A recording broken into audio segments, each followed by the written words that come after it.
welcome to my YouTube channel. It is my first YouTube video, so my channel is fresh and, soft as a baby. It's a newborn, basically. So be kind and please subscribe so I can grow this channel with you and we can have a fantastic time on there together. On this channel, I'm going to be talking about everything that I love, and I love lots of things, but mainly my main interests are fashion, music, pop culture. That's what we're going to talk about, and that's why we're talking about Addison Rae today. To start this video, I really want to make sure that you are aware of the fact that I love Addison. That's my disclaimer. I love her, so this opinion is going to be totally biased. Yes, and I'm not afraid of saying that, but it is going to be biased because I love what she's been doing for the past year, because it's been a year, which is why I went to her concert. I didn't buy tickets just to go and, trash talk on something that I don't know about. No, I bought tickets because I'm a huge fan of hers, and I actually went to Paris to see her. It was a bit chaotic because they changed the venue, which was a bit disappointing because the first venue, which I bought tickets to, was much smaller, and then they basically upgraded it to a venue that was, I think, 3 times bigger when it comes to the capacity. But the thing is with this venue is that the stage is very low, and so that was a problem because when you're in the pit, you basically couldn't see. I was very lucky because I got there quite early. I queued. She was a bit late. I think the show started a bit late. I don't know if she was, or I don't know what was happening. I was pretty lucky to be quite at the front, but I had really, really tall people in front of me, so it was really hard to see, but I could see. But my only regret is that I wish I had seen her from further, like maybe from, the seats, because I would have loved to see the show, the full show, because I was so close that I would see, I saw a side of the stage, not the entire stage, and I wish I had seen the entire stage because the show was phenomenal. She's just finished her European leg of the tour, so she's having a little break. Now that it's over, the thing is, I don't want to spoil the concert too much because Europeans have seen her, but Americans, you guys are still waiting. So I don't want to spoil the entirety of the concert, but I do want to talk about it. And I also want to talk about the double standard in this industry and how women and men are not treated the same way. We'll talk about it. Just stay and we'll talk about it together. Okay, so let's make a quick introduction to who Addison Rae is. So Addison Rae, she was born in Louisiana in 2000, so we actually share the year of birth, which is quite funny when you think about it, that we're the same age. She's younger than me because I was born in April, she was born in October, so here's that. And she actually got quite famous on TikTok, especially in 2019. She was part of the Hype House, which was TikTokers, a bunch of them living together and making content together, with the D'Amelio sisters and Alex Warren, which we will talk about in a minute. As of 2025, she is the 5th most followed content creator on TikTok, which is insane. So she's popular, right? But people see her as this, girl next door, southern girl who makes TikTok dances that are criticized as being very cringe. She came out with some music in 2023 with songs like Obsessed, To Die For, and I Got It Bad, which she, spoiler alert, she sings on her tour. She kind of remixes them, but it's pretty cool. And in 2024, she kind of exploded within the pop culture, within the hyper pop culture with the Von Dutch remix with Charlie XCX. She got very popular for her Scream, which was not planned. She just, she wasn't She didn't really know what to do because I think she didn't have any ad libs, and she just started screaming, and she didn't think they would put that in, but they actually kept it in, and it became quite the iconic song. So, you know, she was kind of Charlie XCX's daughter in a sense. And then she also opened for Lana Del Rey, which also gave her, you know, recognition from a very big artist. And, you know, Addison she said that Lana Del Rey is a big inspiration. And she kind of followed the, you know, Von Dutch remix with what I call the perfect run. She released Diet Pepsi on August 9th, 2024. Then on October 25th, she released Aquamarine. Then in February, High Fashion. Then in April, Headphone Zone. On May 30th, she released Fame as a Gun. And then on June 6th, 2025, she released her first self-titled album, Addison, which, not to lie, is one of my favorite albums of 2025. Yes, I said it, and I know it's crazy because I didn't follow Addison on TikTok. I knew of her because, you know, she ended up being very popular because she was friends with Kourtney Kardashian, which was an odd era for her, but I get it, like, she's smart. Something that you need to know about Addison is that she is smart. She is very, very business oriented, and I think we don't realize that. She has that American mindset of, I will get there. I believe in myself in such a delusional way that I know I'm going to do anything I can, anything that's possible, anything that's available to me to get to where I want to be. And that's why I don't really understand the criticism around her being unauthentic. I don't really get that because she made it here on her own. You know, she doesn't come from money, she doesn't come from fame, she just got here.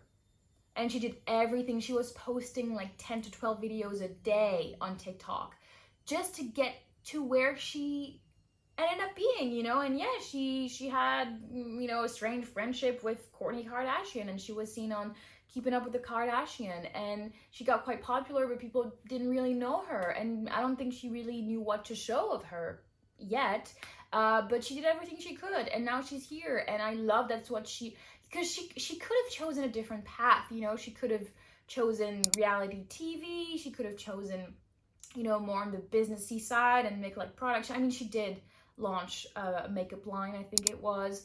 She tried a few things, you know, she got into the industry, she was offered contracts, she tried, but what was, you know, in her heart was music, because that's what she's always wanted to be. She's always wanted to be a pop star, and here she is, and really her album is perfection.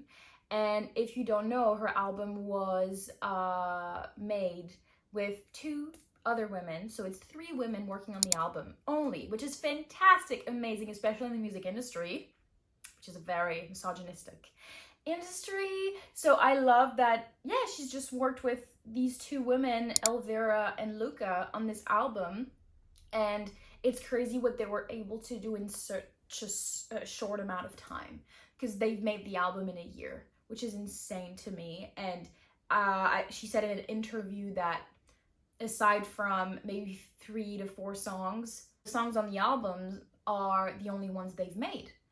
They went with it and they completed them fully to then deliver this final product.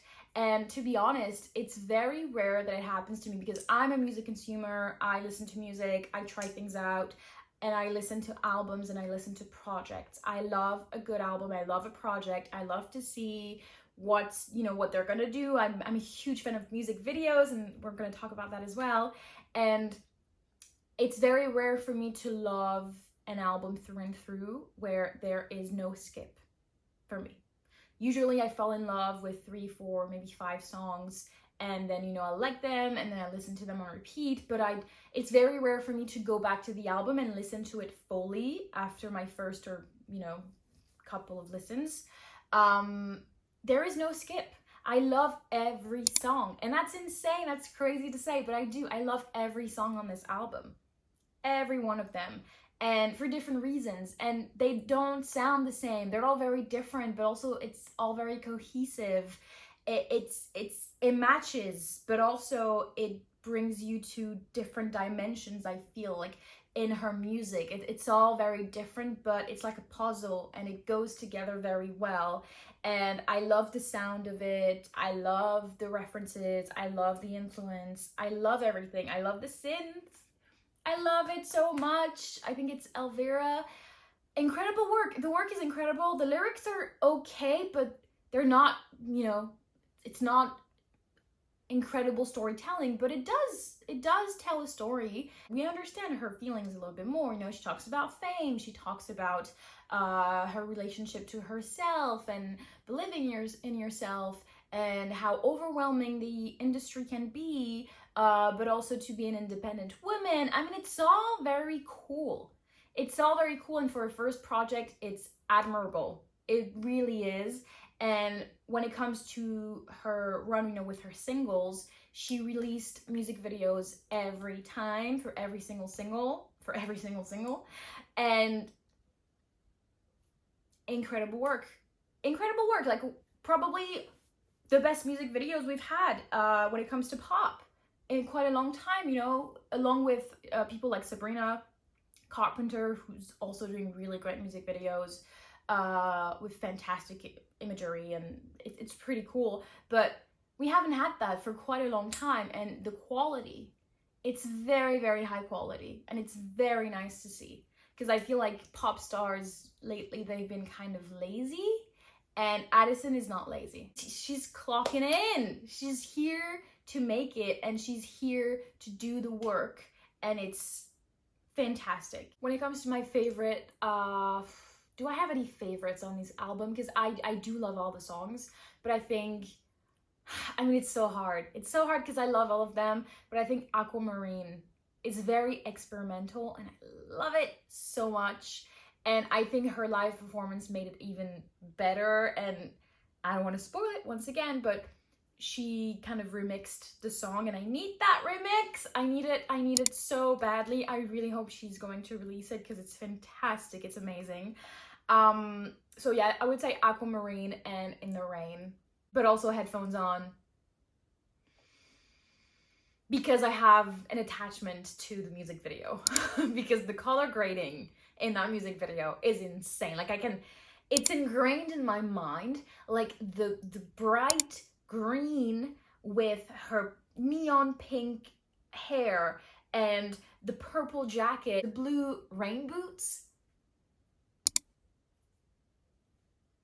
I need it plastered everywhere. Oh my god, on the beach with like the black sand, on the horse. I can't. The pictures from this music video and the way that it makes you feel, the fact that it was shot in Iceland, everything is perfect about this music video.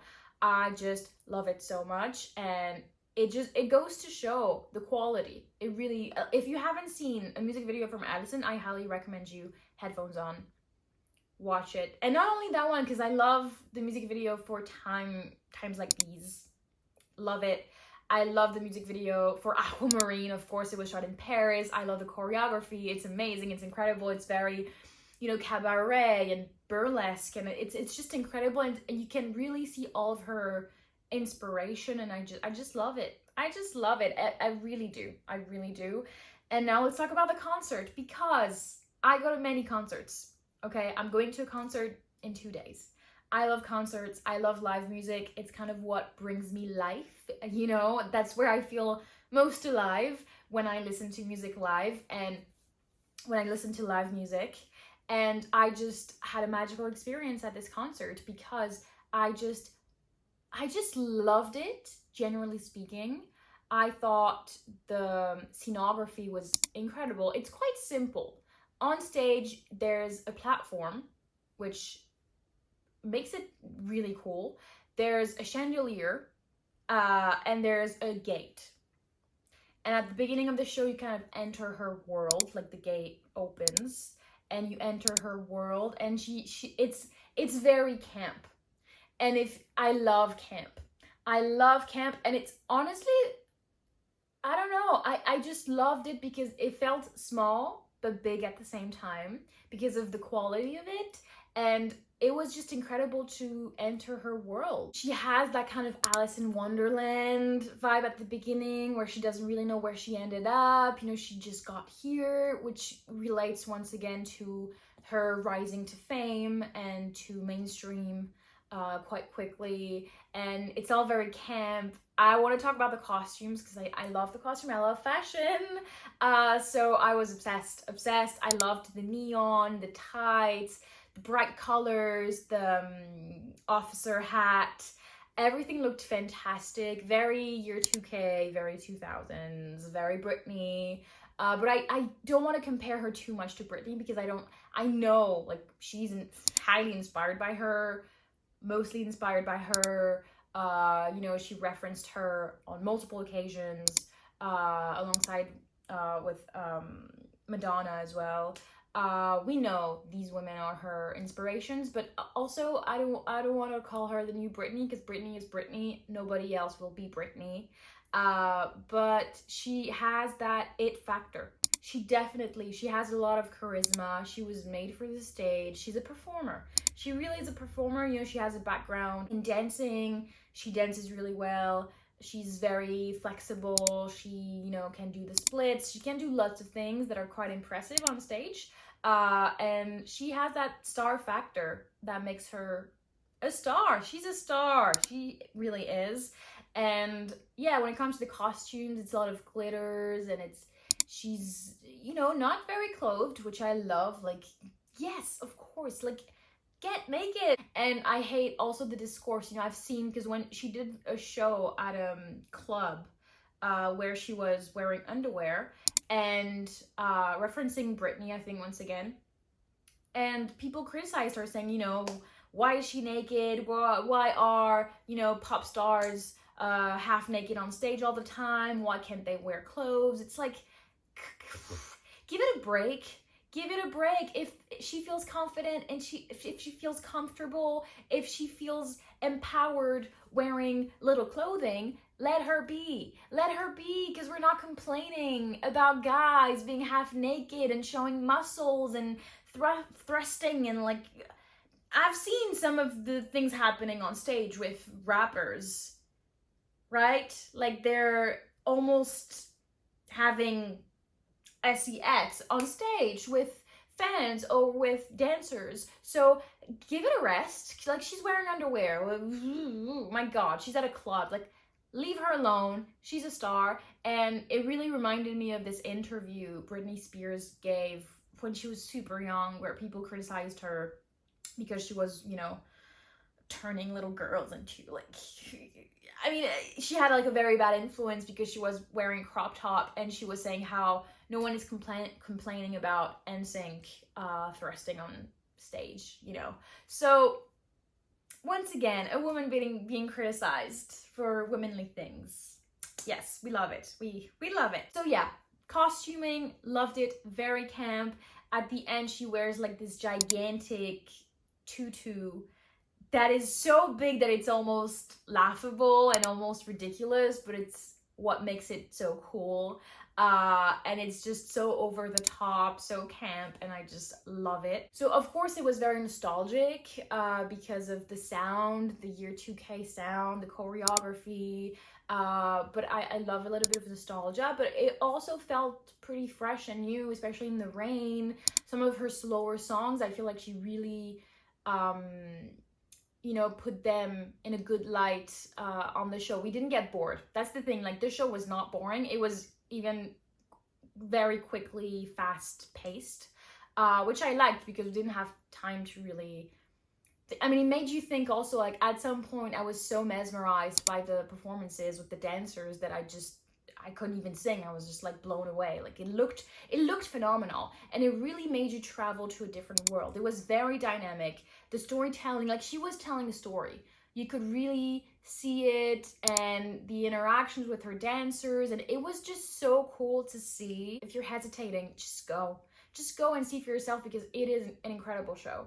And I want it to be taped. I want it to be filmed, and I want to watch it back because I want to get the full picture. I didn't get to see the full picture because I was so close to the stage. Lighting work was really great, lots of lights. At some moments, you know, during songs, it just like popped, and it was just really cool to see. Everything was well thought out. Everything was planned. Everything was very meticulously arranged, with the shadows, like the shadow, they were working with her shadows, which was also very cool. The lights, the dancers, the performances, the dances, everything. I just loved it. I loved it. I loved the dance breaks. I love dance, and so I love to see it on stage. I'm used to slower shows, when it comes to, you know, people singing, playing instruments. She's not playing an instrument, but I mean, she is kind of playing an instrument. She's playing with her voice and her body. She had also very funny and sweet interactions with the public. She was incredibly sweet. She was, you know, checking out the pink wigs in the crowd. She was laughing. She was making jokes.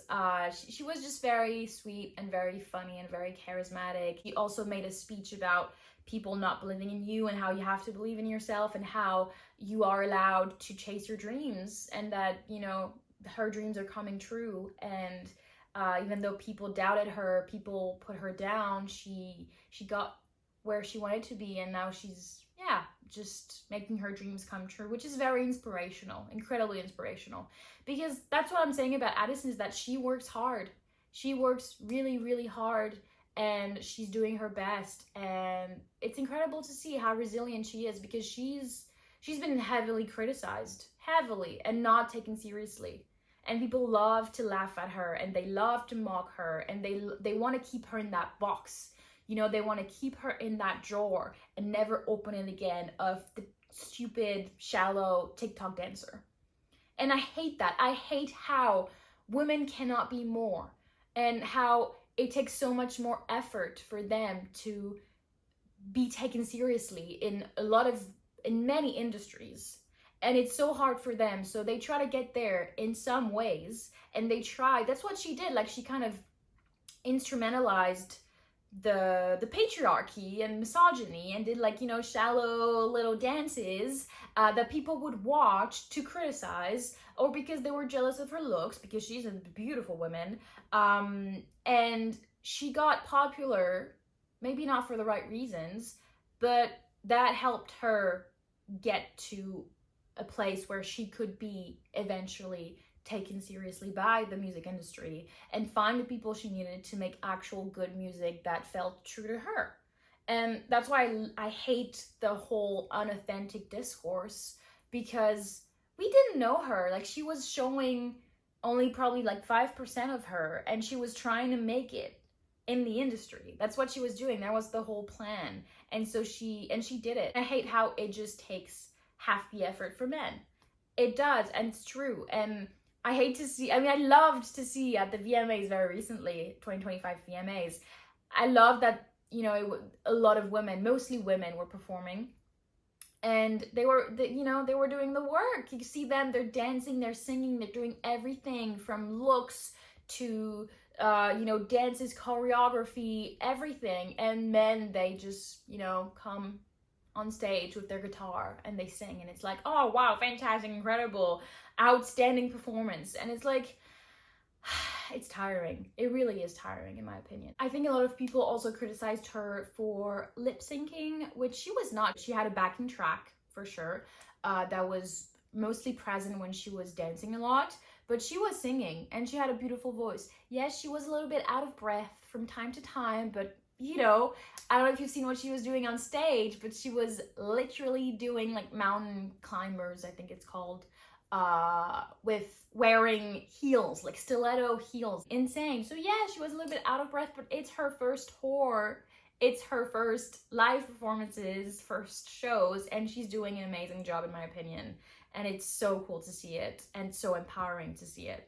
She also brings 2 fans on stage to scream during the Von Dutch remix, which is so cool, very fun. She then takes a picture with them, and it's just cool. She's just cool, and I don't understand the hate, except that, you know, she's a woman, and so she's gonna get hate no matter what she does. So she just has to keep a very focused and like kind of tunnel vision, like thinking of only the goal and not really listening to the noise, because it's just noise, you see? Speaking of the double standard in the industry, I'm going to compare her to Alex Warren, and I think it's quite a fair comparison because they were both part of the Hype House in 2019, the TikToker house, right? Content creators coming together, living together to make content together.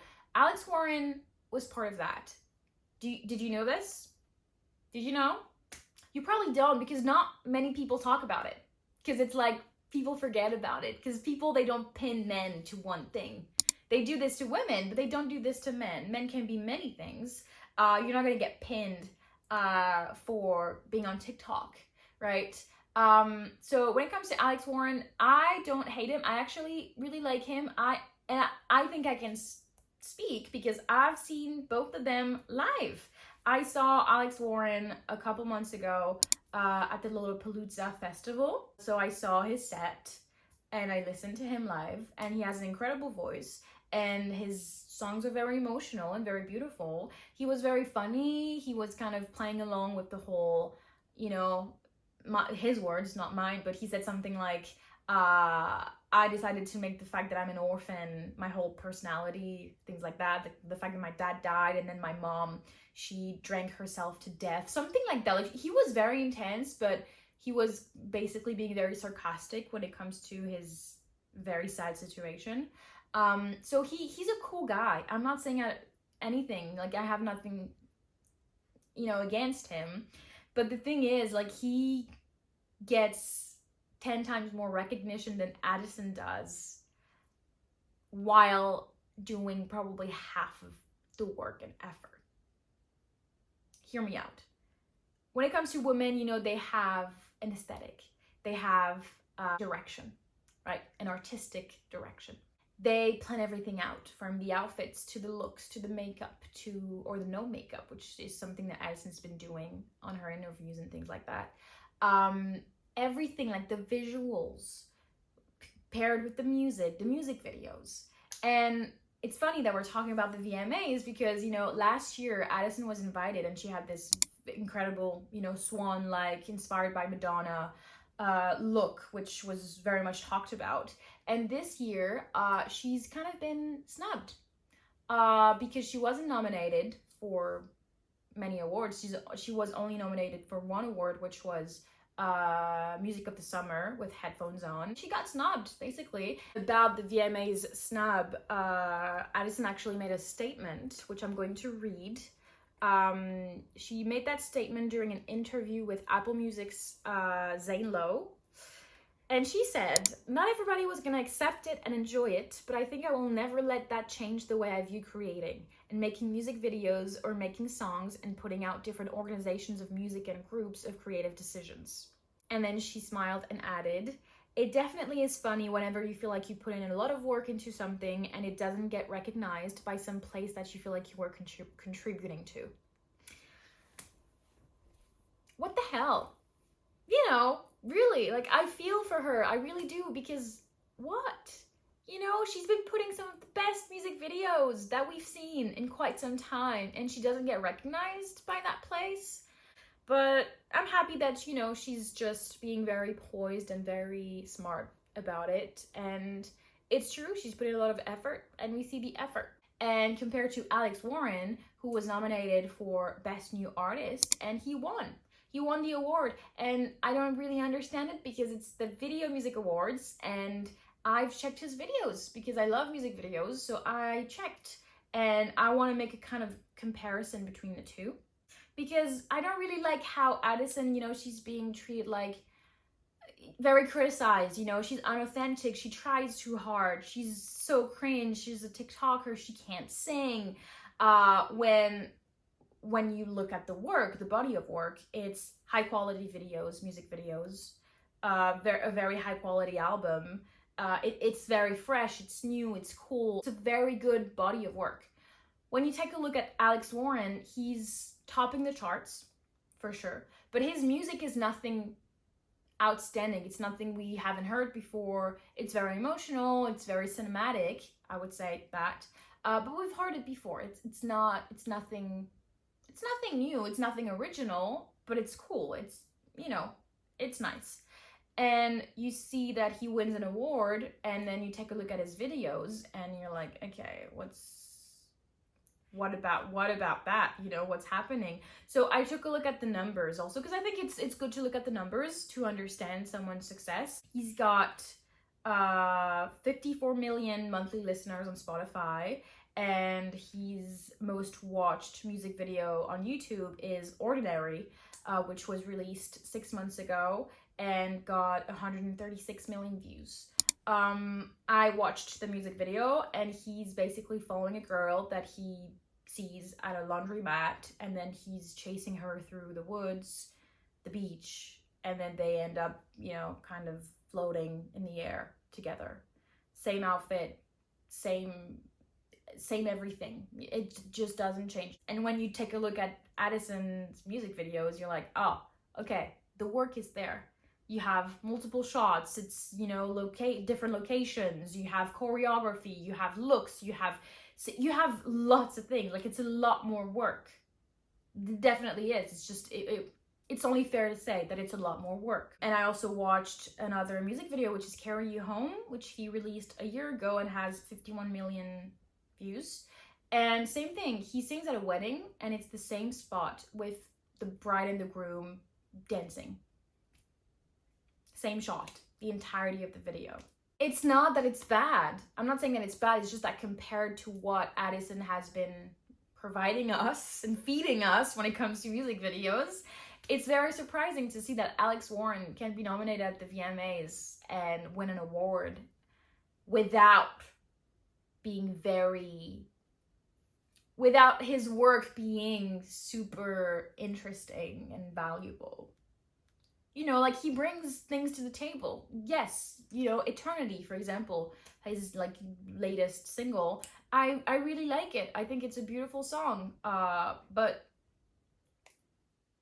the VMAs, come on, guys. Like, what's happening? Why are we applauding men for doing the bare minimum? We're just overlooking women who are putting in the work.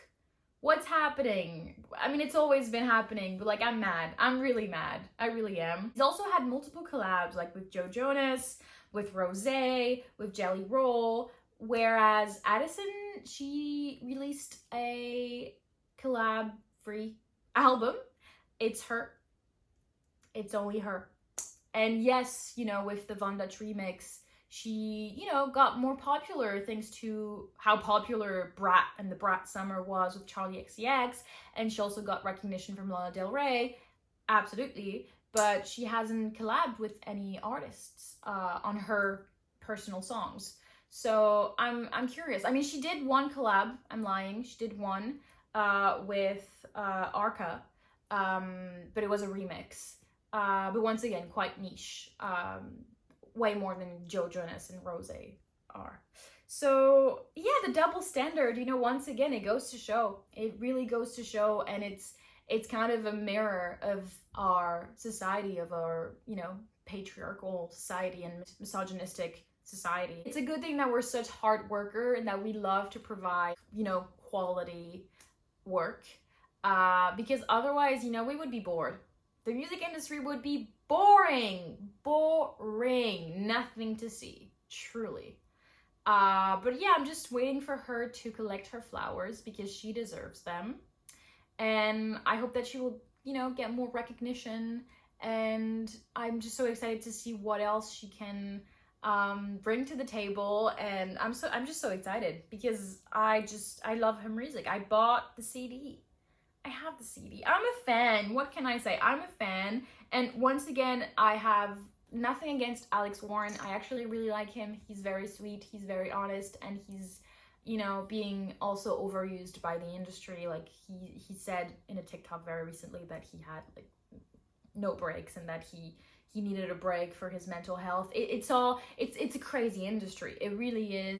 They kind of squeeze them like lemons and then they just throw them away. So yes, I mean, I love Alex Warren. He's fine. I just wanted to make a quick comparison between the two because I feel like it's very unfair.